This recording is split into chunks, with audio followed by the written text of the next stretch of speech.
Live from New York, this is the Harvey Hour. My name's Stephen Harvey. It's great to have you in today on a Friday. As always, I'm joined alongside my dad, Stephen Harvey. How you doing today on this Friday? Happy on a Friday. Looking forward to the games. A great game last night. Yeah. Which we're going to analyze now. And got our picks coming up for the Sunday. Some great games. It's going to be another great weekend for the NFL. A lot of interesting facts coming out about some of these teams, like the Pittsburgh Steelers. Mike Tomlin doing very well against rookie quarterbacks and coming off of a bye. It should be an interesting game to watch. Christian McCaffrey is also back. It'd be good to watch him in action. First time, I believe, this season that we've seen him out on a field. So hopefully we'll see some very good matchups. They play the Tampa Bay Buccaneers today. But let's jump into last night's game, which is obviously what everybody's looking for us to talk about. So it looks like the Baltimore Ravens have swept the Cincinnati Bengals in the series for the 2024 season with a 35-34 victory. The Bengals decided to go for two after driving about, basically 70 yards in a little over a minute. They decided to go for two, couldn't get it done, a little bit of controversy. But the Baltimore Ravens seem to be on an absolute tear in this game, down 21-7, putting up 21 unanswered points, which is incredibly impressive. Lamar Jackson played another phenomenal game, 25 of 33, 290 passing yards, and 4 touchdowns. And Derrick Henry continues his streak of having at least one touchdown in every single game. I want to know, though, do you think that this game told you much about the Baltimore Ravens and about the Cincinnati Bengals? Yeah, it told me that the Bengals are now in serious jeopardy of having a chance for the playoffs. So it told me about them, and it told me about the Ravens, that they continue to win games, win close games, and they have the best quarterback in the league right now with Lamar Jackson going for his third MVP, having his best season of his career right now. The other thing it told me is that the Bengals and Ravens kind of reversed roles in this game. The Bengals led early. They were up 21-7 at one point, and then they fell apart, just like the Ravens had been doing earlier in the season, giving up a lot of points in the fourth quarter with 21 unanswered points. Well, 21 points given up in the fourth quarter. They made a game of it near the end, but failed on the two-point conversion. That's my biggest takeaway in this game. They gambled on that two-point conversion and lost. And I'm not so sure it was the wrong decision. They weren't able to stop the Ravens in the previous drive. The Ravens went right down the field, scored a touchdown. Their defense seemed to be gassed. Their defense isn't very good. So I think maybe that was the right decision. They just couldn't make the play. In fact, Burrow's throw was high to the tight end, and he threw it to a backup tight end. I mean, he wasn't the right guy, really, to be catching the ball, but none of the other guys were open, I guess. I would say other takeaways here, outstanding chemistry between Burrow and Chase was not enough to get the win. I mean, it was fantastic watching those guys. Burrow made a highlight reel out of his off-balance throws on the run. He delivered 2 perfect throws to Chase for deep touchdowns, and covered and carried the offense while he was missing 2 of his stars. T. Higgins is not in there. The rest of the team came up short. I mean, that's what you can say. The defense reminded me of the Ravens, as I said, in the fourth quarter, giving up the 21 points when they had a 14-point lead. The defense was so bad late that Zach Taylor decided to go for the 2-point conversion at the end. And the backup tight end, as I mentioned, couldn't catch the ball on a high throw. Taylor Britt dropped what could have been the game-ending INT for defense. Burrow, it's a comment. It's tough when you feel like you're playing well enough to win, but you don't. So I think those are my takeaways for the Bengals. I'll come back with Ravens takeaways after I hear your commentary. Well, I picked the Bengals to win this game, and I thought through at least most of the game, I thought I was in pretty good standing there. Up 21-7, the Bengals literally could do whatever they wanted to do against the Baltimore defense. They had basically no power. The Ravens had no power to stop whatever the Bengals threw at them. Jamar Chase had a phenomenal game. For me, this says a couple things. One, the Bengals need to do more. They need to go from their reputation of being cheap, and they need to pay Jamar Chase. They need to pay T. Higgins. They need to pay Trey Hendrickson. And obviously, they already paid Joe Burrow. They need to start paying their players. Because even without T. Higgins there, Jamar Chase still put up over 200 yards and literally was the entire offense. You're not going to trust Tanner Hudson to be your X factor if they somehow lock up Jamar Chase, which they couldn't all game. Pay your players. That's the first thing. Second thing would be, this is not a Super Bowl winning team. The Baltimore Ravens, this is unsustainable. You cannot allow a team like the Cincinnati Bengals to drive up and down the field on you, and luckily, they had a pretty poor defense. They had a pretty poor defense because that was really the only shot you had in this game after being down this far. Lamar Jackson played great. He took advantage of what was in front of him. The Bengals could not tackle for the life of them. Several missed tackles. They had 17 missed tackles, and the offensive line of the Bengals was nothing. They gave up 40 pressures, which is tied for the most of this entire season. So no offensive line. They were going up against a bad defense. They could pressure Joe Burrow whenever they wanted to. They could also do a pretty decent job of both passing and running, at least in the second half when it seemed like it looks like the Bengals defense was just gassed at that point. Trey Hendrickson's doing everything he can do. I think he has double-digit sacks on the year, but coverage-wise and pass rush-wise, it was not good for the Cincinnati Bengals whatsoever. I'll give Lamar Jackson credit. He played tremendous. 25 of 33, 290 passing yards, 4 touchdowns. He did exactly what he had to do. But I am going to rip on someone in particular, the head coach. And I want to let everyone out there listen to what he had to say about when he was asked about going for 2. Take a listen to what Zach Taylor, head coach of the Cincinnati Bengals, had to say about that decision. We got to find a way to close out these games. We had our opportunity. We got down there, went for 2, and just didn't work out for us. But this team's going to continue to put us in good positions, and there's going to be a point in the season where that turns, and we'll respond the right way from this game. You got a 1-game season next week against the Chargers before the bye, and so we'll get our bodies right and get ready to go fight them.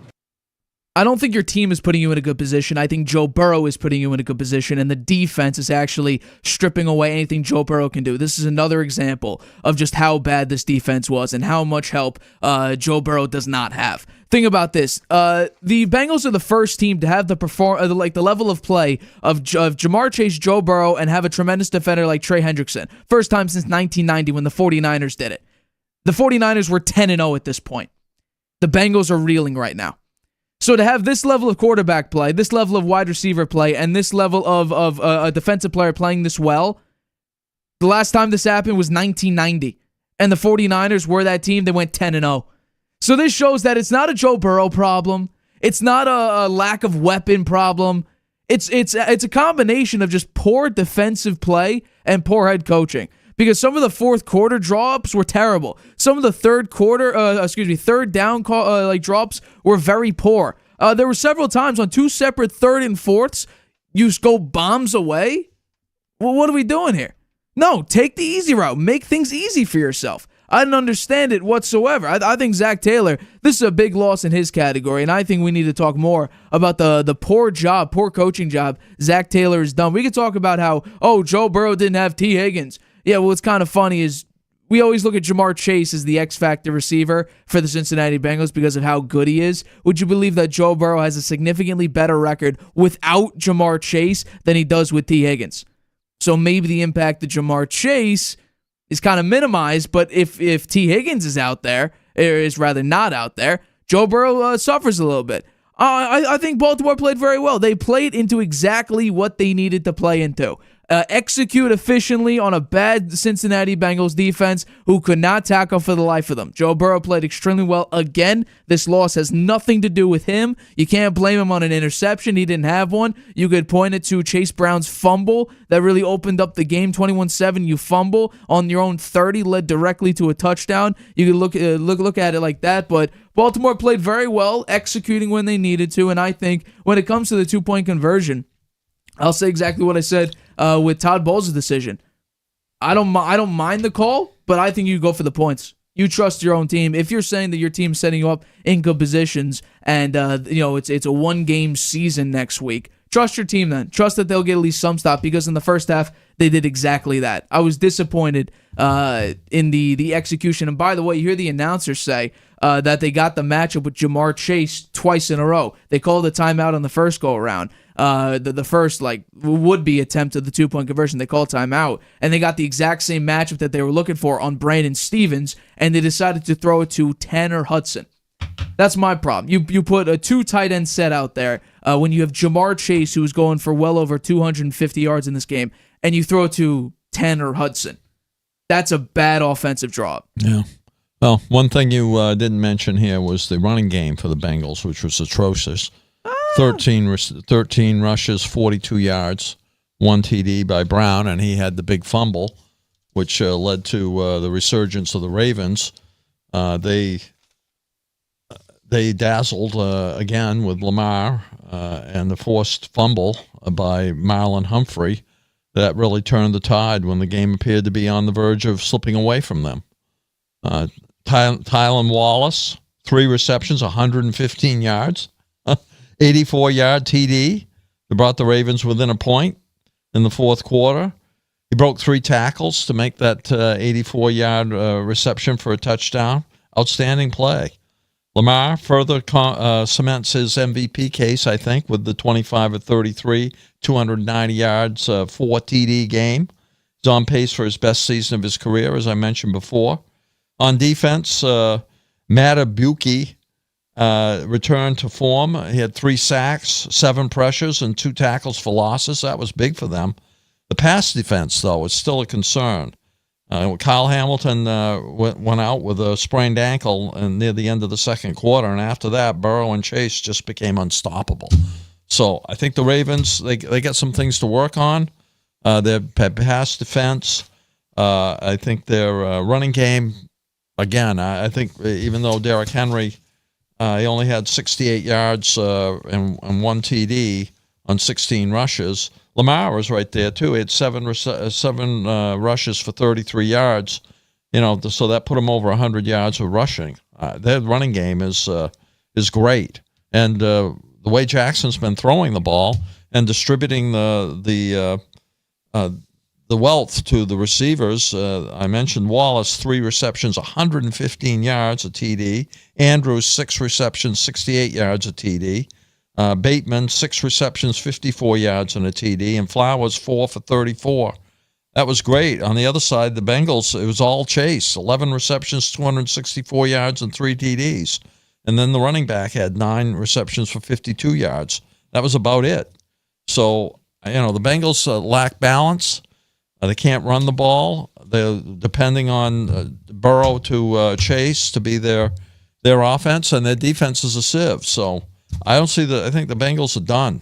I don't think they're going anywhere. And the Ravens, I think they're playing well, and I think they will continue to play well. I was, once again, I'll say it again, I'm very disappointed in the way that this game was called. But I will say this, yes. Well, you went for 2, and I think that was honestly the worst idea that you could do. I understand why, a big analytics part of the NFL. Now you always want to go for 2 in situations like this. You don't want to give Lamar Jackson an opportunity to go about basically I want to say 40 yards or so, give or take, in order to go out and score a field goal, even though let's say you do convert that 2-point conversion.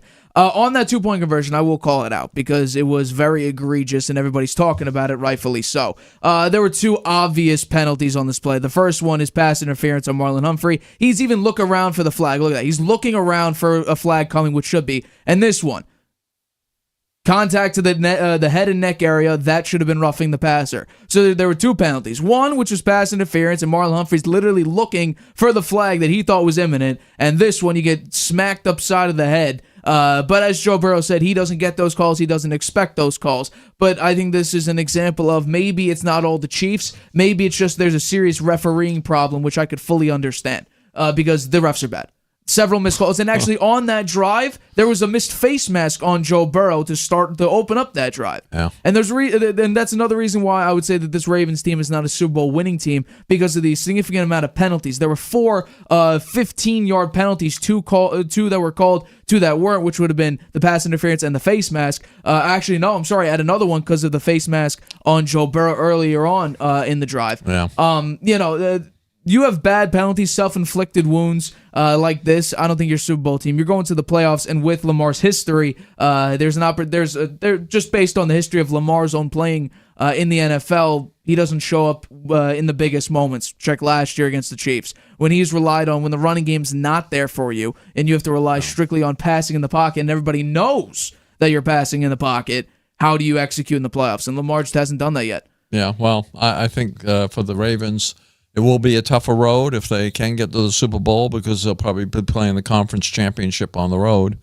I think the Chiefs look like they'll have the home field all the way through and the bye at the beginning. So it's going to be a tougher road for them. They have not done well in the biggest when the lights are the brightest and the stakes are the highest. It hasn't been good for the Ravens. We'll have to see how it plays out for the rest of the season. Let's get into our next topic here. So, we already covered the number 2 overall pick, Jaden Daniels, going up against the number 1 overall pick, but now it's the number 3 overall pick going up against the number 1 overall pick. Drake May and Caleb Williams set the face off this week. The Bears are 6.5-point favorites, but they're coming off of a bad 20-point loss to the Arizona Cardinals, 29-9. It was a very, very rough outing for Caleb Williams, while the Patriots nearly lost to the Tennessee Titans on a Drake May heroics to even send it into overtime, and then the defense couldn't stop the Titans at all. They ended up only kicking a field goal. Drake May throwing a bad interception, which sealed the game for the Titans. So this should be another great matchup between 2 top 3 picks in this past year's draft. I want to know, which rookie do you think needs to win more, Drake May or Caleb Williams? Oh, definitely Caleb Williams. I think this is a must-win for the Bears. I mean, they have the toughest schedule in the NFL after this game for the rest of the season, so they've got to win this game. They started out 4-2, and they've lost 2 in a row now, and they've taken a step backwards for sure after the 4-2 start. Patriots, on the other hand, 1-1. They beat the Jets. That was unexpected. They lost a close one to the Titans. You might say, the Hail Mary loss to the Commanders by the Bears was a fluke, but there were coaching and execution errors throughout that game, and also in the loss last week to the Cardinals. The defense has regressed, even though they have a bunch of injuries. The offense, the old issues have resurfaced. Their troubles are protecting Williams, running the ball. They can't do that lately. Williams and the receivers being on the same page, that he throws the ball and the receiver's nowhere nearby, or he throws the ball way over their head or way out to the right or the left. I think, as I mentioned, they face the toughest schedule in the NFL down the stretch. This is a must-win for them, and Williams needs to perform well. Their power ranking is 17. The Patriots got dead last in the power ranking. So this is a game they've got to win. I'll be back with Patriots comments. I would 100% agree with you, and it's strictly due to expectations and what we've set in the preseason. Caleb Williams going in here and be labeled the generational talent. I don't think anybody, unless you're a Bears fan, and maybe even if you're a Bears fan, does not think that Caleb Williams has lived up to the generational talent tag that everybody put on him. And that, once again, this is the Mahomes 2.0 essentially. That's the comp that people are giving him. So if he has that level of expectations, then I expect that level of results even this early. Just like how we expect Victor Wembanyama, the NBA, we were told that he's the best prospect since LeBron James coming out of France, and he actually kind of lived up to that title year one. So he lived up to his expectations in the large part. Meanwhile, Caleb Williams, he's had a couple good games here and there, but 2 crushing losses. One of which that he admitted in this loss against the Cardinals that they couldn't get over the Hail Mary loss against the Commanders. It's a week. Yes, you lost in devastating fashion. Yes, your cornerback was taunting the fans while the play was going on. Get over it. I think that's on coaching. I think that's a lot on coaching. Matt Eberflus, though, he has not done very well against good teams, and that will show. Luckily, though, they are at home. And this is actually where Caleb Williams finds a comfort spot, because that's where all of their wins are, at home. So I do expect Caleb Williams and the Chicago Bears to win for a couple of reasons. One, they are at home, which, like I just mentioned, is where all their victories come from. The second one would be that this defense is going to torment Drake May, or at least should torment Drake May. Because the Patriots have the worst offensive line in the NFL. You look at some of the offensive linemen the Patriots are rolling out there, and I would like to know, unless you're a strict Patriots fan and have been following them all season, I would like to have anyone out there look at that team and recognize a single name out there besides Mike Owenu. Seriously, you probably couldn't. They've had a turnstile of offensive linemen, a number of them getting injured, David Andrews being one of them, a longtime center for them, their best center in a very long time that they've had. But look at that offensive line. You couldn't name a single person on that line besides Mike Owenu. So when it comes down to it, PFF right now currently grades the Patriots' offensive line, and I think it's rightfully so, dead last, which is to be expected when you have a center named Ben Brown, a right tackle named Demontre Jacobs, and a left guard, Michael Jordan. No, not that Michael Jordan. The NFL's version of Michael Jordan is your left guard. Vidarian Lowe is back, but still, though, he's not a very good offensive lineman whatsoever. I think Drake May so far has played incredible for, once again, his team, the expectations set, the fact that he was behind Jacoby Brissett to start the year, and Jacoby Brissett was playing terrible. He comes in and actually brings this offense to life. But I do expect the Bears defense to get to Drake May, cause disruptions, because this team is not built to win. It's not built to win now. It's not built to win next year. This is probably a 5-year span from where they're at right now, being the worst offensive line in the NFL with the worst supporting cast in the NFL. Your defense now has regressed massively from last year with Bill Belichick as your head coach. Special teams is still not great. Kicking seems to be a problem still. It's better than it was last year, but it's still not great. So this team is just not a good team. The Bears at least have talent. They're getting healthier. They need to stick to a run game. Offensive line, though, will be out a couple of its tackles, but I fully expect this win matters way more to Caleb Williams because of the precedent that we set, as well as they still have an opportunity to make the playoffs. While the Patriots, they're just not a good team. They're not winning. Yeah. They're not making the playoffs. They're not even going to sniff a 500 record. The Patriots are a bad team. I fully expect the Bears to win and probably win pretty big. Yeah, well, as you say, the Patriots are not a good team. They're dead last in the power rankings. But Drake May gives the Patriots fans some hope, I think. And I like him. I like the way he plays. I do think he ought to be a little more careful when he's running the ball. He's going to wind up getting himself really hurt if he's not careful. He's had one concussion from it already, and it's like he never remembered that because he was out there running the ball, taking big hits. Last week, he was the leading rusher by far. He's the first Patriots quarterback to rush for over 100 yards since Steve Grogan, back in like 1987, I think. I mean, that's a long time ago. I wasn't even alive. I think he, as I say, he gives some fans hope. He gives me some hope. His miracle TD throw made the highlight reels this week. That was really something. I mean, he just threw that ball out there, and Stevenson made a great catch on it. The coaching decisions are an issue.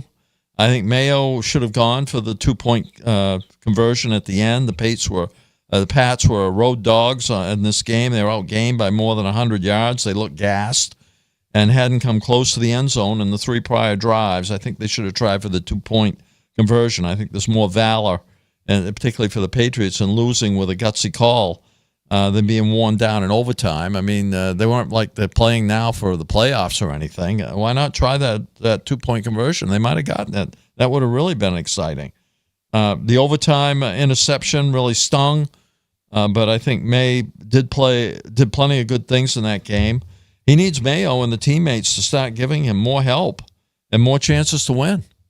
Oh, obviously, and I was saying that about Mac Jones last year. Give the man some help. He's got nothing. He's got the worst supporting cast, and then the supporting cast actually got worse and worse and worse because you spent money, or Belichick spent money, on Juju Smith-Schuster, who really did nothing. It looked like he gave up on a number of routes. I think the difference is, though, Drake May's finding Demario Douglas, who you could argue, when Kendrick Bourne was out, was by far the best Patriots receiver. Now that Kendrick Bourne's back, he had a couple nice catches, a couple first downs here and there. Kendrick Bourne, I think, when healthy, and we've seen it, can make a big impact. But Kendrick Bourne, I don't think you would put him in the top 15 of receivers. I don't think he even sniffs top 20 maybe, just because he's good but not good enough. He's not at the level of some of these other wide receivers, even some rookie wide receivers.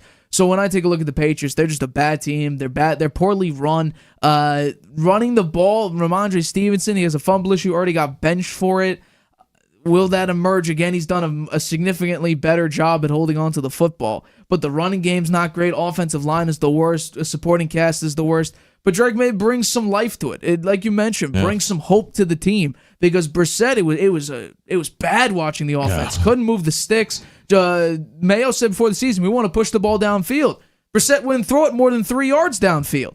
What do you think about Kayshon Boutte? He's had a pretty good season so far. I would say so. I was waiting for him last year to do something. They wouldn't let him play. He was in Belichick's never let him play. Well, that's because of the Jaguars game. He didn't get his feet in twice, and then we didn't see him essentially the entire rest of the season. I know. And now we see him in this one. We saw him in the preseason put up some beautiful catches. We've seen in this game, he caught Drake May's first touchdown pass on a beautiful streak up the right side.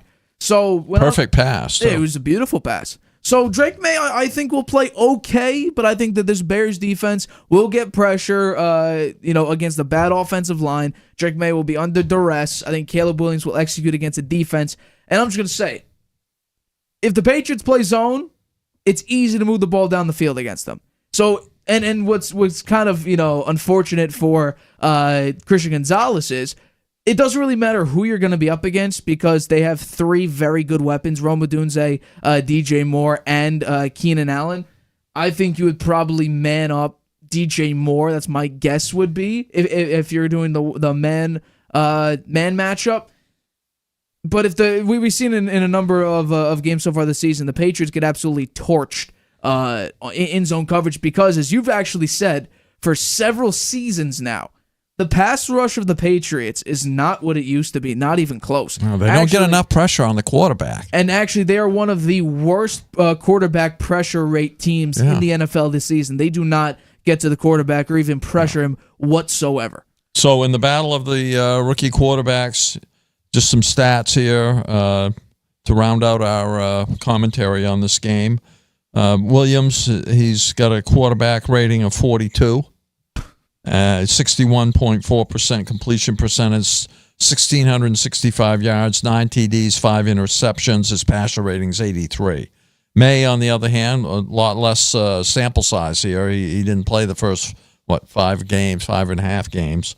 He's got a 53.2 QBR, 65.6% completion percentage, 770 yards, 6 TDs, 4 interceptions. His passer rating's 85.1. So he's up there in the same kind of ratings as Williams, a little bit better QBR, but again, he's played a lot less than Williams has so far this season. So I think it'll be a fun game to watch. I don't think I don't know what you have. You're going to be telling us in a few minutes when we make our picks, but I don't think the Bears will cover the point spread. I do, because I don't see. I don't see any situation where Drake May behind, with that offense, if you just compare the offenses. And what's funny enough, I actually think Drake May, and the sample size is not as big, and I understand that, but as you just read off the QBRs, I think right now Caleb Williams is arguably the 3rd or 4th best rookie in the class so far. And currently there are only 4 rookies out there because J.J. McCarthy is out for the year, and Michael Penix is currently sitting behind Kirk Cousins. I think Bo Nix has played, and the numbers actually back this up. Bo Nix has played very well. I would probably put him as the second best rookie, while obviously number 1 is Jaden Daniels. Drake May would be number 3. Caleb Williams would be number 4. And the numbers actually back that up. Bo Nix had the best October of any rookie quarterback. Highest completion percentage, passing yards, and touchdown interception ratio. He was number 2 in passer rating. These guys weren't cut out for him this week. I would agree. In the past couple weeks, though, he's had his work cut out for him. He just went up against the Baltimore Ravens and did a phenomenal job until the 30-second mark of the second quarter where they scored a touchdown, opened the game up for the Ravens, and then the Ravens just kept on going while the Denver Broncos stayed behind. But Caleb Williams has been the 4th best rookie out of 4 rookies right now, and which is kind of crazy because I think if we look around the NFL, Caleb Williams going into this year, everybody thought had the best talent around him. But that just hasn't been the case. Jaden Daniels has been far and above the best rookie quarterback so far. And I think Bo Nix right now will be number 2. Obviously, that could move with continued performances like he had against the Ravens where it's just ineffective offense, not great. I think Drake May so far has shown that he can handle pressure. Everybody was worried about, he's going to get killed behind that offensive line. The demons will be inside just like Mac Jones had. He's handled it extremely well. And that really was not a concern I had of him, facing adversity. I thought that was something that he desperately needed to do. It couldn't be something that the Patriots were sort of babying him away from because this team isn't built to win now. It's not built to be successful next season. The offensive line, unless you decide to draft 5 offensive linemen and sweep the rest of your offensive line out of the way, and then all of the offensive linemen hit, this offensive line is going to be bad next year too. So the way that Drake May was able to handle this bad offensive line, and with a lackluster group of receivers, and Hunter Henry, I'll give him credit. He's a very, very good tight end. I put him in the B+ A- category. I thought Drake May, so far with what he's got, has played very well. And I think Caleb Williams, with what he's playing with, has played very poorly, actually. And then Jaden Daniels has just been phenomenal. Bo Nix, too. I mean, the Broncos were projected 5.5 wins. We're about to be 10 weeks in, and they're already at 5. And there's like 3 or 4 games that you could say are toss-ups, or they have a chance of winning. Yeah. So I said 7-10 for the Broncos, and I still feel pretty good about that. Yeah. I like Bo Nix. I like his style out there. He's a take command type of guy. And it's too bad last week they just got pounded there after the in the third and fourth quarter. They just were not competitive. So it's unfortunate. I think it's going to be 3/4 going to be tough week. this week for him too. Absolutely. I just think it's going to be very hard. Kansas City Chiefs. Yeah. All right, we're going to take a quick break, but coming up, it's return of the Mac Jones. It looks like Trevor Lawrence is unlikely to go this week. Doug Peterson talked about that in his comments level in Mac Jones. We'll talk about that, as well as Week 10 is upon us. I had a winning week in the Harvey Hot Hand, so I'll break down Week 10's edition of the Harvey Hot Hand, as well as we make our Week 10 picks right after this break. Traveling can be a nightmare. Why? You can't watch your favorite shows abroad. You can't trust public Wi-Fi spots anymore. And when you return, roaming bills kill your vibe. Unless you get a NordVPN and Saley deal. NordVPN will increase your privacy online. And Saley, a global eSIM data app, will save you from those unexpected roaming charges. Grab the 2-year NordVPN deal with 76% off and get up to 20 gigabytes Saley eSIM data gift. Whether you're just discovering your voice or taking your show to the next level, you know what the world needs to hear. All you have to do is say it. With Spotify, set up your podcast. Your food podcast. Your mindfulness podcast. Your never thought you'd get this far podcast. And watch those sparks fly. I put a picture of the content. Drop the episode anywhere people listen. And find out who they're cooking with. Where they're finding inner balance. And why they love your show. You're already a creator. Now you can create, connect, and get paid for your passion with one single free tool. Spotify for podcasters. Talk where the world listens. Welcome back to the Harvey Hour. My name is Nathan Harvey. It's great to have you in today on a Friday. As always, I'm joined alongside my dad, Stephen Harvey. Let's get into our next topic of today's show. So it looks like it might be Mac Jones returning to the starting role this time. It would be his first start as a Jacksonville Jaguar. The last time we saw Mac Jones was Week 12 against the New York Giants, where he got benched after a near pick six. And it was pretty ugly. Last few games, if Patriots fans and anybody can remember, very bad interceptions, bad throws, bad decision-making, which ultimately ended up having Bailey Zappi be the starter for the rest of the season. But yeah, Doug Peterson talked about Trevor Lawrence's potential unavailability and his confidence level in Mac Jones. Trevor Lawrence currently questionable, but Doug Peterson did talk about his confidence level in Mac Jones if he were to start this game against the Minnesota Vikings. Take a listen. I've got a lot of confidence. He's somebody that prepares extremely hard. Extremely well. He's a smart kid. You go back to even some of the preseason stuff and what he did then as far as preparation and all of that and how he played. He's gonna be fine. He'll be excited. Obviously, home game, home crowd, home fans, his people, so to speak. But a lot of confidence. So I'm wondering how high are the stakes from Mac Jones, and do you think we will see a new sort of pep in the step of the Jacksonville Jaguars offense? No. I don't think so. I watched Mac Jones play a lot of football when he was with the Patriots, and he lost his mojo there after the first season. He started getting sacked, and he got hurt. Once he got hurt, that first injury that kept him out for 3 or 4 games there, he was never the same after that. He was running scared. And the minute he got a little bit of pressure on him, man, he bailed out of the pocket, or he threw the ball away, or he threw an interception. He just didn't handle the pressure well. And I think the few times he's gotten in the game so far this year, it hasn't looked good. I think he has nine throws and two turnovers, so not good. And Lawrence dealing with a shoulder injury. He's expected to miss this game, getting treatment and weighing his future options. It may include surgery, so I don't know. We'll see how long Lawrence might be out here. You may be seeing a lot of Mac Jones the rest of the way, and why not? I mean, they're 2-7, and it's probably going to get worse with Mac out there, I think. Lawrence had a pretty good season, 61% completion percentage, 2,004 yards, 11 TDs, and 6 interceptions. He gets his PFF grade is 9th out of 38 quarterbacks with at least 100 dropbacks. So he wasn't having such a bad season. Couldn't seem to put many wins on the board there. They had 5 games where they lost by 1 score. So, a tough season for the Jags. I don't think Jones is not the same threat to beat you with wild plays like Lawrence. Over the prior 2 seasons, 24 TDs, 23 interceptions, 8-17 record as a starter. His play this season, as I mentioned, 2 turnovers and 9 dropbacks against the Bills. The Jags have, as I mentioned, 5 one-score losses, including the Eagles and the Packers, who are very good teams. I just think Flores' defense, let's not forget that. They're playing the Vikings, who have a very good defense. Could be in for a big day against Mac Jones. They put a little pressure on him. He's going to cough up the ball.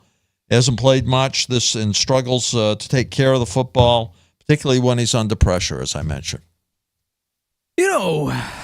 On this show and even, talking sports with friends and then people on, the comments section, I have defended Mac Jones probably the most out of many people because the situation in New England was really great start to his rookie year, and then no talent around him. Belichick decided not to spend money on his own players, which ended up leaving Jacoby Myers, or to get players to really separate themselves, separate the Patriots receiver core, and continue Mac Jones' development. And on top of that, hiring bad coaches and unqualified coaches like a defensive coordinator being the offensive play caller and a special teams coach being Mac Jones' quarterback coach. That obviously was setting Mac Jones up to fail. And I really want to say, you know what? He's going to shock the world. He's going to come in, Jaguars, have an offensive coach, a Super Bowl winning coach, better talent, a promising rookie receiver. But I can't. The offensive line's banged up. The defense can't stop anybody in the air. The Vikings right now, they have one of the best pass rushes in the NFL. I think Brian Flores is going to dial it up. I think, he's already one of the highest blitz rates in the NFL, his defense is. I think he's going to make it so he blitzes 65-70% of the time. Because Mac Jones under pressure, he is pretty scared from it. And I don't think we'll see much of a difference than what we've seen sort of towards the end of his Patriots tenure. And I think that's in large part due to Mac Jones is a good quarterback, but he does need a top 5, top 10 offensive line in the NFL, which the Jaguars just don't. I think it didn't really matter kind of who was the quarterback. I still would have picked the Vikings here. But because it's Mac Jones, the point spread has moved to 6.5, and I think it might even be up to 7 in some sports books. I am going to take the Vikings to win here and probably win big because I do think the pressure will get to Mac. Although I did see, and I'm playing that devil's advocate here, in the preseason, I understand it is preseason, but we saw some very nice things about Mac. He was poised in the pocket, making some very nice throws, had a couple beautiful passes, beautiful touchdown passes as well. Mac Jones played very well in the preseason, and that's why I thought that maybe there's an opportunity for him to get a starting job, and I think depending on how long Trevor Lawrence is out for, which now we can kind of look at Trevor Lawrence's history and say, well, he's kind of injury prone. He's missed a lot of games so far. And, we take a look at how he's played over the course of the games he has been in. Hasn't also been that great. Trevor Lawrence is not that generational talent that people thought he was. So I really want to say Mac Jones is going to go out here and shock the world. Say, keep this game close, have an opportunity, late game drive to score a touchdown or kick a game-winning field goal. But I just can't. I think that going up against Justin Jefferson and your pass defense already is one of the worst in the NFL. That how are you going to stop? I understand Sam Darnold's the quarterback, but how are you going to stop Justin Jefferson? How are you going to stop this air attack that obviously Kevin O'Connell will try to execute to perfection, which going up against, like I said, a bad pass defense. Right now, if you want to give a legitimate rating, they're second worst in the NFL because the Ravens just can't stop anybody through the air. How are you going to slow down Sam Darnold unless self-inflicted wounds? He starts just chucking the ball into defenders' hands. I want to say Mac Jones will go out here and shock the world. But his history says there'll be some very bad throws, some head-scratching interceptions. He'll get the ball out of his hands way too soon. He'll have happy feet in the pocket. It'll be a bad look for Mac. Yeah, well, I think I want to say he's going to go out here and just not have all those problems. Yeah, well, that's not going to happen, Nate, because Brian Flores is one of the big blitzers. His defense blitzes a lot. They're going to put lots of pressure on Mac Jones, and they know that's his number one weakness. When he has pressure, he plays poorly. So he's going to think about, I got hurt a couple of seasons ago when they put the pressure on me. He's going to bail out. You think that high ankle sprain is still haunting him? I do.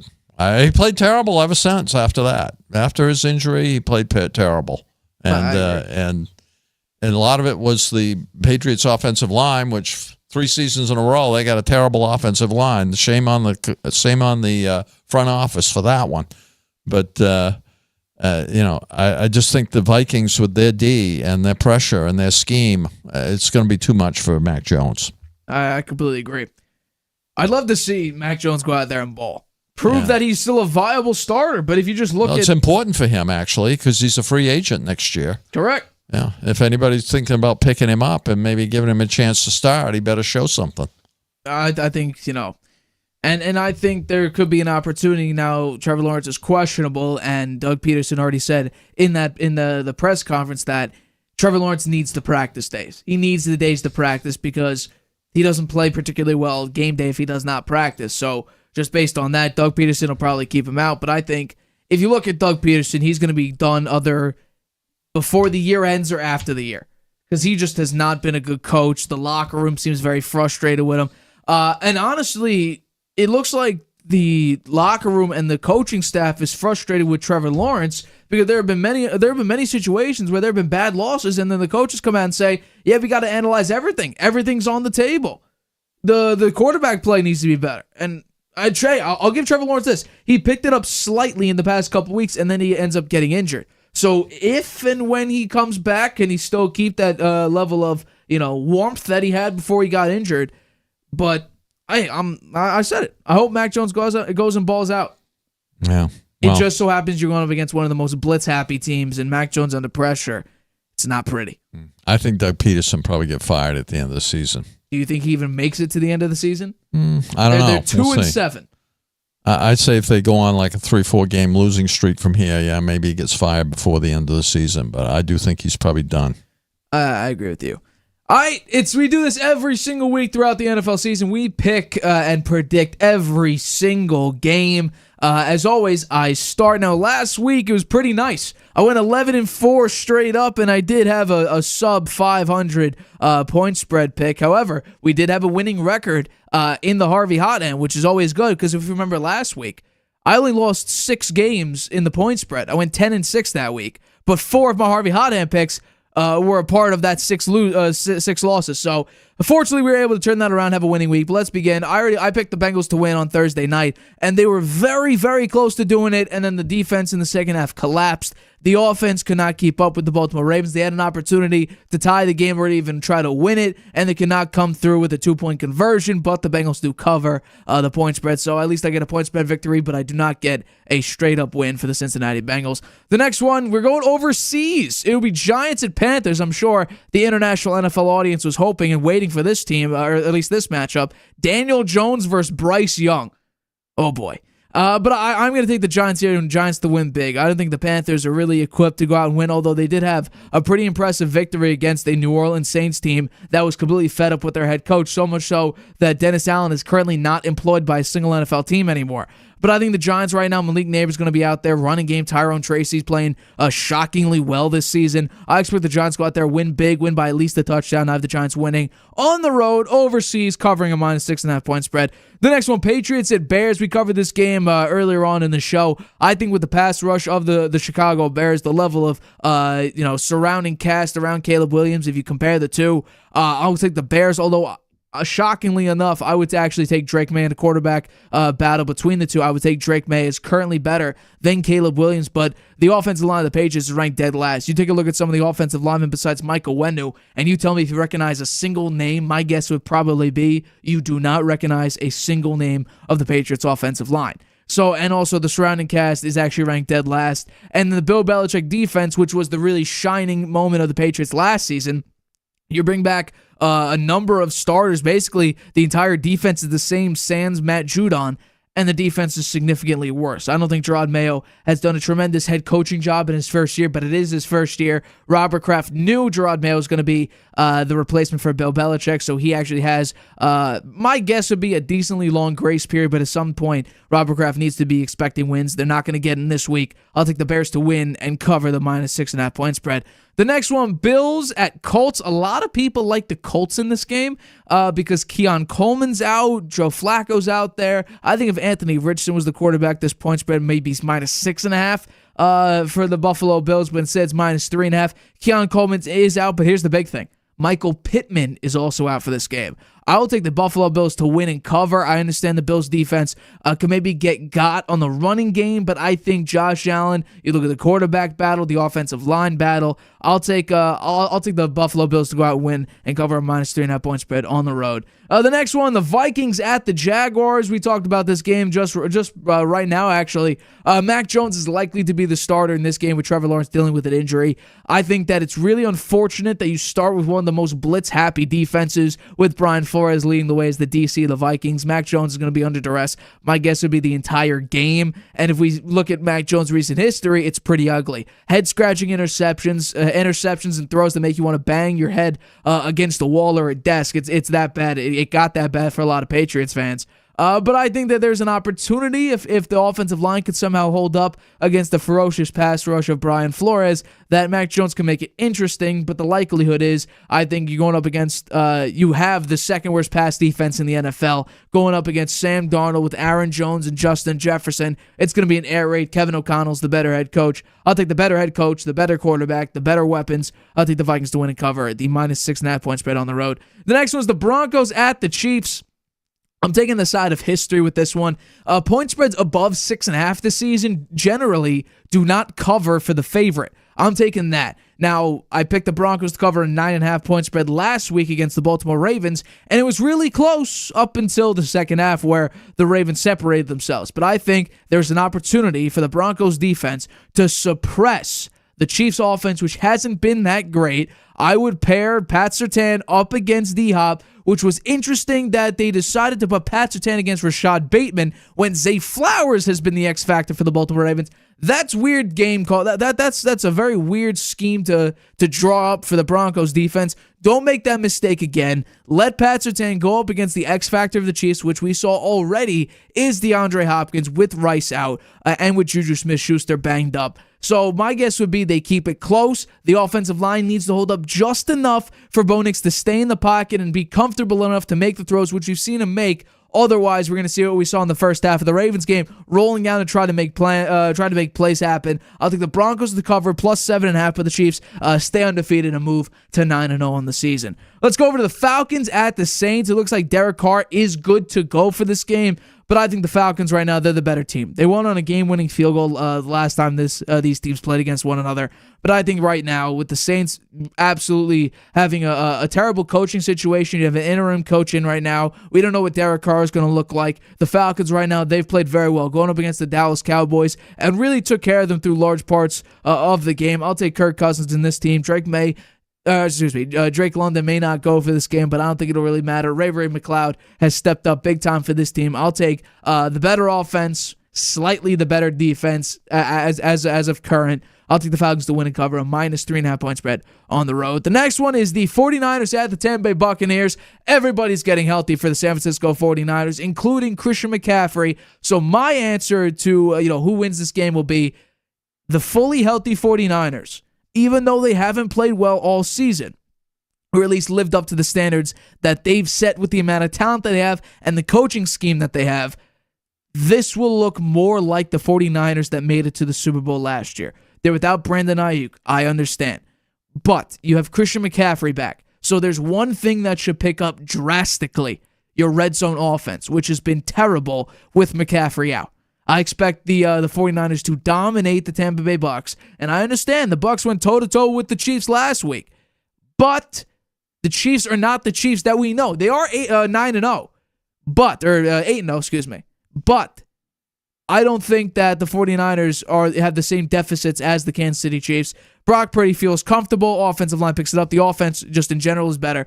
I will take the San Francisco 49ers to win and cover a minus 6.5 point spread on the road. The next one's the Steelers at the Commanders. I think, honestly, this could be a phenomenal game, but I'm going to actually take the Steelers to finally put an end to the Commanders' winning streak here. Mike Tomlin has the third best winning percentage against rookie quarterbacks since 1950. He's 25-6. And as a road underdog, he actually is one of the best in the NFL. So much so that he actually has the best winning percentage of a head coach in the Super Bowl era. Or excuse me, let me rephrase this. He's the only head coach in the Super Bowl era to have a winning record as an underdog with 50+ games. So he is very well as an underdog on the road and does tremendous against a rookie quarterback. I'll take history to repeat itself. The Steelers and Russell Wilson, who just added another piece to his offensive arsenal. The Steelers do get a much-needed victory. They continue their dominance in the AFC North with a win over the Washington Commanders. The next one is the Titans at the Chargers. Now, here's a little bit of a shock. We believed in Will Levis. We liked Will Levis last year. And I think right now I'm changing my mind. Will Levis is going to be the starter for this game, and I think if Mason Rudolph was out here, I would feel a little bit, more concerned about picking the Chargers to cover in this game. But because Will Levis is out here, and what we've seen this season with Will Levis shooting himself in the foot over and over and over and over again, I'll take the Chargers with the better head coach and the better team in general to go out here and cover a minus 7.5 point spread. Justin Herbert has played tremendous the past couple weeks. Ladd McConkey, I think, has been an underrated wide receiver. Jim Harbaugh has done a tremendous job with this defense. The defense is going to absolutely pound Will Levis to smithereens. That's what my guess would be. I'll take the Chargers to win big, cover a minus 7.5 point spread, and beat the Tennessee Titans at home. Next one's the Jets at the Cardinals. The Cardinals were favored by minus 1.5 points throughout the entire week. And then late this week, it actually flipped to the Jets being favored by 1.5 points. And I'm actually going to take the Jets to be favored and to win on the road and cover the point spread, because if we see what we saw last week against the Cardinals, which their defense is one of the worst, and they're one of the most volatile teams up and down throughout the entire season with very hot points and very ice-cold points throughout the year, I think the Jets, if they just remain consistent from last week And last week was a test, going up against the Houston Texans and pulling out a victory, which they had in that game. If they remain that consistent offense with Garrett Wilson coming up in big spots, Devontae Adams coming up in big moments, Breece Hall having a couple nice moments as well, I'll take the Jets to win. And actually, surprisingly, they have a dominant victory. They have a victory like they had against the Patriots early in the year. That's what my guess would be. The Jets win big here, cover a -1.5 point spread on the road against the Arizona Cardinals. The next one, Eagles at the Cowboys. Cooper Rush is starting. Dak Prescott's out now. Is Cooper Rush an upgrade over Dak Prescott? I'm not exactly sure. Also, it looks like it's that time of the year again for Jalen Hurts to actually be banged up. He's dealing with some sort of, I believe, an ankle issue that's been plaguing him for the past couple weeks, but I don't think that'll really matter. I think right now you look at what the Cowboys' deficits are and then what they've been throughout the entire year, it's stopping the run. Well, Saquon Barkley, last time we saw him, he was hopping over dudes backwards, which is incredible. I'll take Saquon Barkley in this offense. Jalen Hurts, although he's dealing with some form of injury, mysterious injury that just got announced, I think today actually that he's been dealing with it. I don't think it'll make much of a difference. The running game I think will be tremendous in this one. I think it'll be bombs away for Jalen Hurts as well. Cowboys defense can't stop it. They just had a bad loss against the Atlanta Falcons. I'll take the Eagles to dominate, cover -7 points on the road, and win this game with Cooper Rush as the Cowboys quarterback. The next one, the Lions at the Texans here. It looks like Nico Collins, he was practicing today after being cleared from IR, coming back from IR. I don't think it'll matter, though. I'll take the Lions to win. They're on a very hot streak right now. Jared Goff deserves more respect than he's been getting. Right now he has more touchdowns than incompletions, which is utterly ridiculous. And I think right now, you take a look at this team, Jameson Williams should be back from his suspension. Sonic and Knuckles of David Montgomery and Jahmyr Gibbs has been insane this season. I think that'll continue. The defense, even without Aiden Hutchinson, has stepped up big time. Now they add Zadarius Smith. I believe he's questionable for this game. We don't know if he'll be good to go for this one, but in my mind, it does not matter because the pass rush has been pretty good even without Aiden Hutchinson. The Lions, not only do I think they'll win, I think it'll be a blowout. We're talking more than 10 points in this one. I'll take the Lions to win and cover a -3.5 point spread on the road on Sunday Night Football. And finally, Dolphins at the Rams. The Dolphins, they actually kept it relatively close against the Buffalo Bills, but I still think Tua's not a great quarterback. And here's the big thing. With Puka Nacua and Cooper Kupp back, do we think the Rams are a good team? I think their rookie defensive players have done a tremendous job. And I think, in my opinion, I think the Rams are a good team. What does Tua do against good teams? Not much. I'll take the Rams to win. And by the way, this is only 1.5 points. For me, this is easy. This is a breeze for me. Tua does not do well against good teams. That is just historically accurate when it comes to Tua's career. I think that continues. Rams get a nice victory at home on Monday Night Football and cover a -1.5 point spread. Those are my picks for Week 10. I like them a lot. I really do. I think my favorite was actually the switch I did with the Steelers and the Commanders. Yeah. I think Mike Tomlin with that defense. You're on a rebound there. Your record's looking pretty good now, 89-49. You passed me. I've bounced back very nicely. The point spread I've bounced back in beautifully. Straight up, though. Maybe that's what I should change the Harvey Hot end to. Just money lines. Maybe. Well. Who knows? Okay, my turn. So the first game last night, I managed to win and cover, so I was happy about that. The game of the losing records, the Giants against the Panthers, both at 2-7, and both in the bottom end of the power rankings, 25 and 30, respectively. I like the Giants to find a way to beat the Panthers, although Bryce Young, he played okay in the game last week. He feisty on the sidelines, didn't like the head coach being so conservative. They let him. They took the reins off and at the end there, and he managed to get the game-winning drive. So maybe he's looking better here. It'll be interesting to see. They are playing at home. I think it'll be reasonably close, but I do think the Giants will find a way to cover. Patriots-Bears, we talked about this one. I think the Bears will win. They tend to win at home. This may be their last win of the season. I do think that I don't think they'll cover. I think Drake May showing that he can do some things on offense, even with nothing out there and bad coaching calls. So I think the Patriots are 2-7 and last in the power rankings against the Bears at 4-4, 17 in the power rankings. The Bears need this win badly, and the Patriots kind of playing for next season at this point. So I see the Bears finding a way to win, but not covering. Bills at the Colts. Joe Flacco out there again. Will be there for a while, I guess. The Colts 4-5. 21 in the power rankings against the Bills, 7-2, and third in the power rankings. Point spread pretty close at -3.5. I think the Bills will win on the road. I think they're too much for the Colts.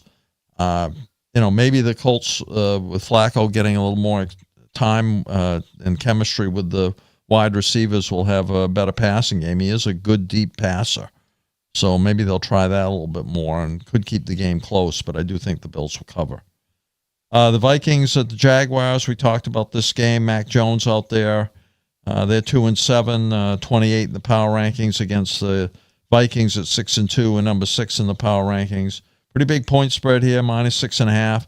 I think the Vikings are going to blitz all day long because they know Mac Jones is really poor under pressure. I think they'll have some success there, and they'll find a way to cover.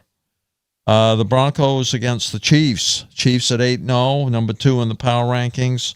The Broncos better than expected at 5-4 and 15 in the power rankings.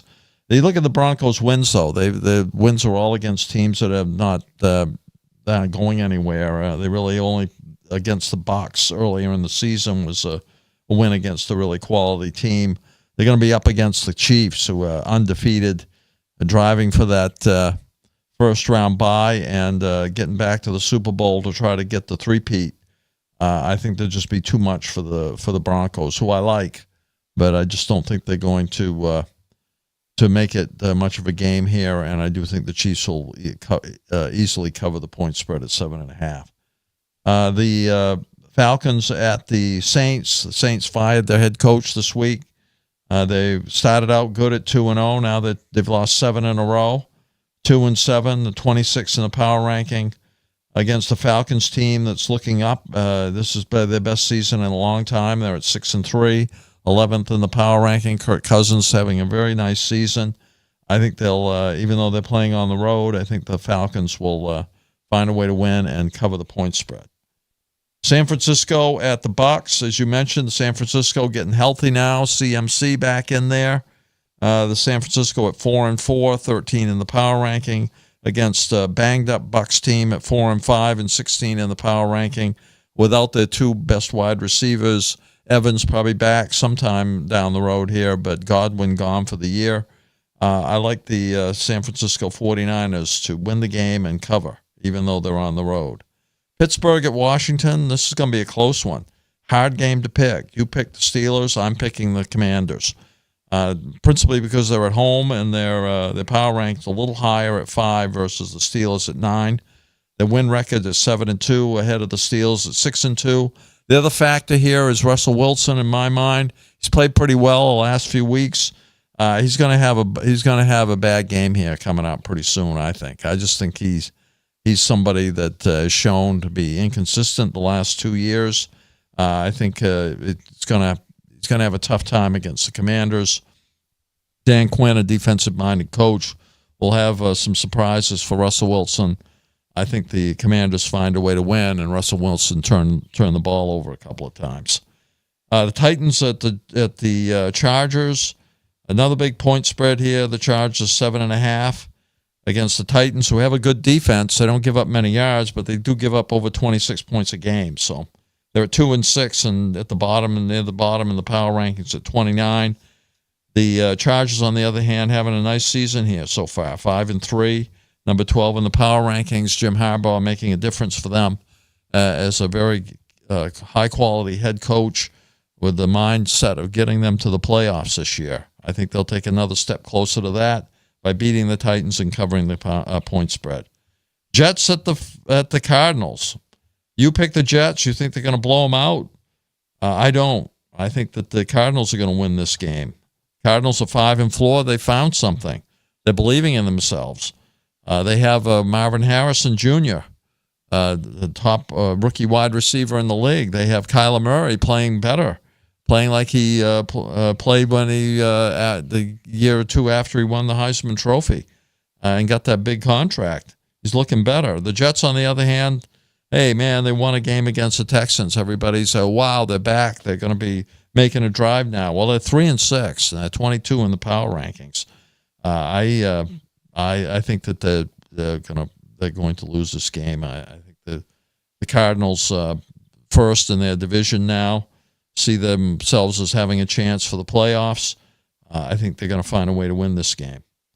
The Eagles at the Cowboys. The poor Cowboys at 3-5, 23 in the power rankings, should bench Cooper Rush and give Trey Lance a chance, I think. Their season, I think, is over. And the Eagles, on the other hand, 6-2, number 7 in the power rankings. Looking good with Jalen Hurts playing a lot better. The defense stepping up since the bye. I think they'll cover the point spread here at -7. Sunday Night Football, the Lions. I think we both feel right now the Lions the best team in the NFL at 7-1, number 1 in the power rankings against the Texans, 6-3, number 10 in the power rankings. Here I think C.J. Stroud maybe having a little bit of a sophomore slump. Didn't look that good, but I think it's part of its offensive line has been very poor for the Texans. They have a nice defense, but their offensive line not giving the kind of protection to Stroud that he had last year when he was Rookie of the Year. The Lions, on the other hand, man, they can't do anything wrong. All phases of the game, they play great in. They scored like 49 points with Goff throwing for 59 yards or something, with the special teams getting touchdowns, the defense getting touchdowns, the running game, great. I just think all facets of the game, they look great, even though they lost their number 1 defensive player there. They've managed to cover that up, and they don't seem to have missed a beat since he got hurt, which was unfortunate. So I think they'll cover this pretty easily, even though they're playing on the road. The Dolphins at the Rams, as you said, Puka Nacua and Kupp both in there now for Matthew Stafford. The Rams at 4-4, only 1 game out of first place in their division, playing at home against the Dolphins team that's 2-6, 24 in the power rankings. With Tua back now for his 3rd game, but he hasn't found a way to win yet. And the Dolphins having played tough against the Bills, but still not finding a way to win. I put some of that on the coaching staff.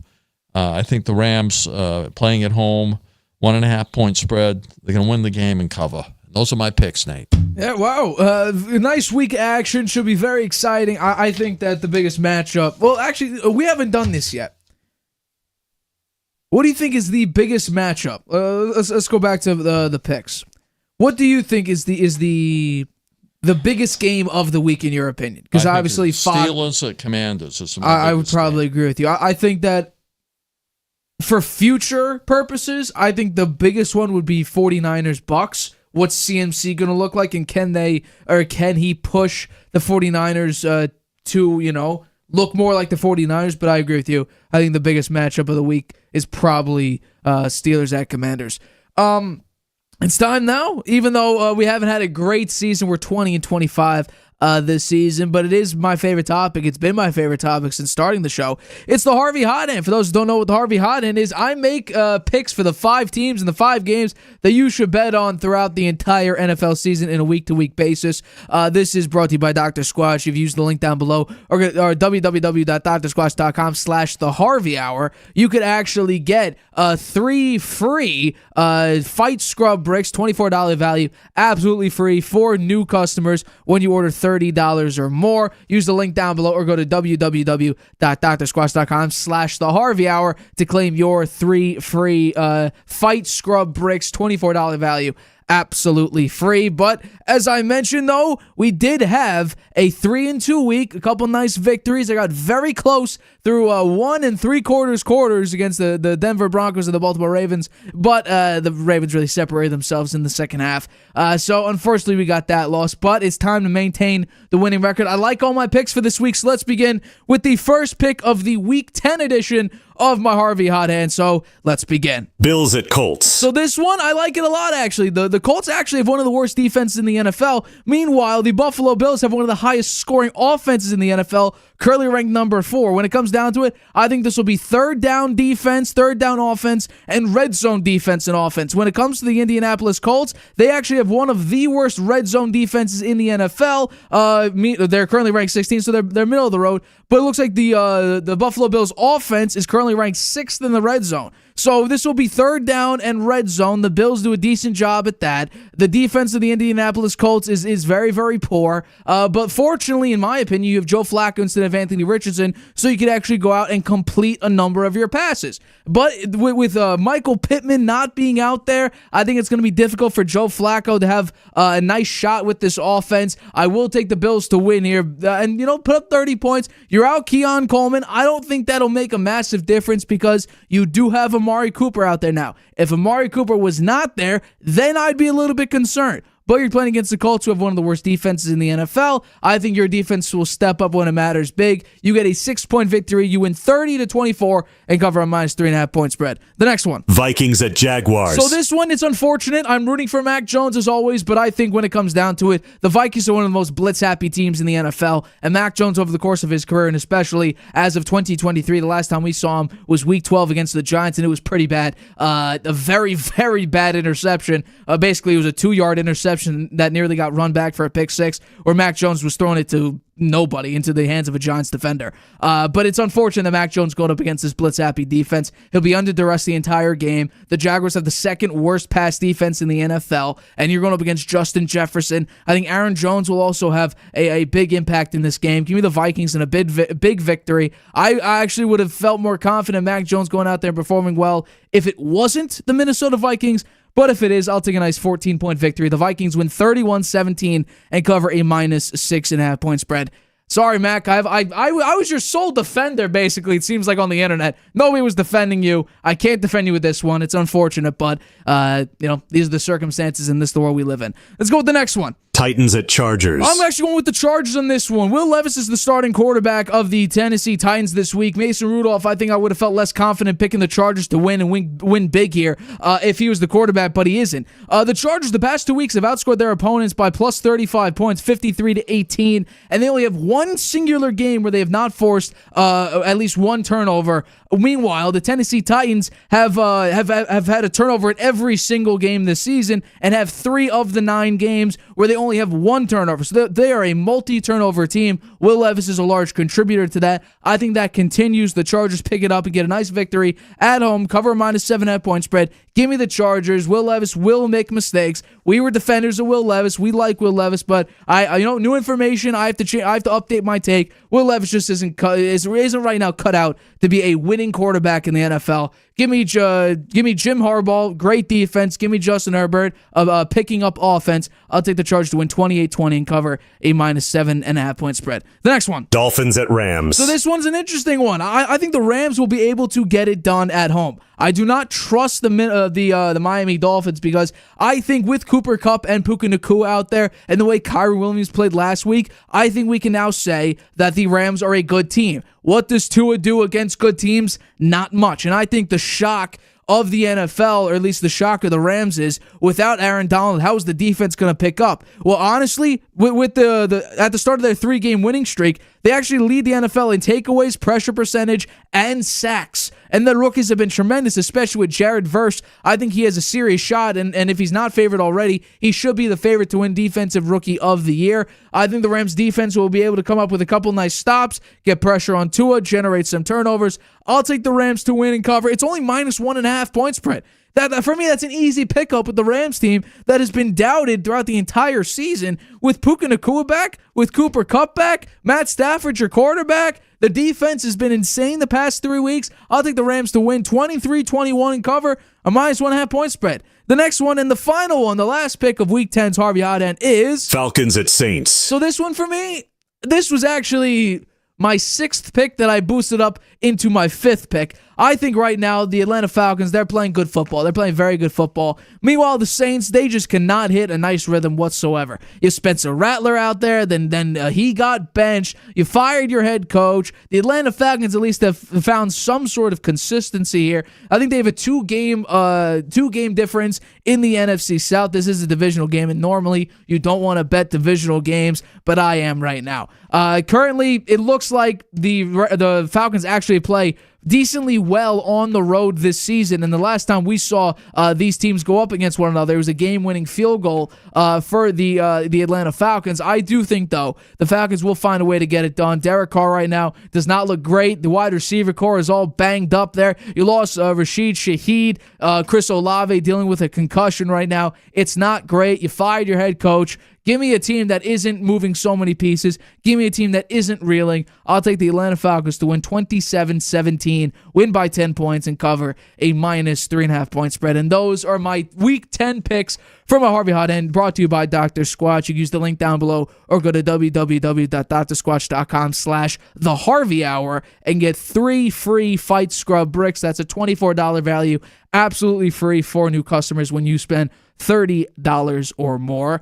As always, I bring you in to discuss what you hate, what you like, whatever the case may be. By the way, last week, I forgot what game it was. Off the top of my head, I think it was Saints-Panthers you wanted me to pick. Not a great choice. Not a great choice whatsoever. So, okay, well, I don't always get them right, that's for sure. So, you passed me in the win-loss, but I would say there are 2 games out there that I thought were a little easier than some of the ones you've got that you picked there. Go with the one you would switch. Let me look at if you need my games, there you go. It was what? Bills. Let's see. I think Bills, Vikings, Chargers, Rams, and Falcons. I would switch the Titans, Chargers. I would swap it out for the Broncos, Chiefs. Broncos, Chiefs. Look at Broncos, Chiefs. The Chiefs are 8-0. The Broncos have played poorly against good teams. Yes, the point spread 7.5. I think the Chiefs will cover that. The Chiefs are playing great. The Chiefs played great last week. And they have DeAndre Hopkins now. Hold on. You think they played great? They did. They played well. They lost to the Buccaneers.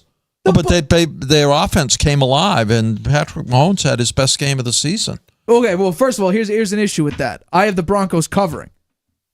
So if I were to bet that game, I'd have Broncos plus 7.5. Yeah, well, I think that was So you think I should go Chiefs minus 7.5? I'm just telling you. Asked for my opinion. No, I am. Okay, I am. Okay. So wait, hold on. Wait, there's another game here. That game would be Titans Chargers. Yeah. Okay. Okay. The other one, I think the